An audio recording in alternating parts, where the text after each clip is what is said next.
તો આ તરફ ભરૂચ અંકલેશ્વર જીઆઈડીસીમાં બ્લાસ્ટ થતા 4 શ્રમિકો ઇજાગ્રસ્ત થયાના સમાચાર। ગ્લેક્સોન ફાર્મા કંપનીમાં રાસાયણિક પ્રક્રિયા દરમિયાન ધડાકો થયો હતો। ઘટનામાં નજીકમાં કામ કરી રહેલા 4 કામદારો દાઝ્યા। ઇજાગ્રસ્તોને તાત્કાલિક સારવાર માટે હોસ્પિટલ ખસેડવામાં આવ્યા છે। તો ઘટનાની જાણ થતાં પોલીસ અને સેફટી વિભાગ દોડી આવ્યો। વિસ્ફોટનું કારણ જાણવા માટે તપાસ શરૂ કરવામાં આવી છે। તો ભરૂચના અંકલેશ્વર જીઆઈડીસીમાં બ્લાસ્ટની ઘટના સામે આવી છે। આ બ્લાસ્ટમાં 4 શ્રમિકો ઇજાગ્રસ્ત થયા હોવાનું પણ સામે આવી રહ્યું છે। ગ્લેક્સઓન ફાર્મા કંપનીમાં રાસાયણિક પ્રક્રિયા દરમિયાન આ ધડાકો થયો હોવાનું અનુમાન લગાવવામાં આવી રહ્યું છે, જેને પગલે ઘટનામાં નજીકમાં જે શ્રમિકો કામ કરી રહ્યા હતા તેઓ દાઝ્યા છે। હાલ ઇજાગ્રસ્તોને સારવાર માટે હોસ્પિટલ ખસેડવામાં આવ્યા છે।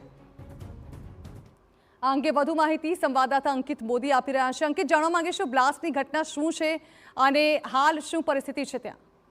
જી, હાલમાં ઇન્ડસ્ટ્રીયલ સેફ્ટી એન્ડ હેલ્થની ટીમ ઘટના સ્થળે પહોંચી છે અને આ જે પ્લાન્ટમાં જે બ્લાસ્ટ થયો છે તે એક્ઝેક્ટલી કયા કેમિકલ્સમાં થયો છે, શું તેની પાછળનું કારણ છે, તે તમામ માહિતી જાણવા માટેનો પ્રયાસ કરવામાં આવી રહ્યો છે।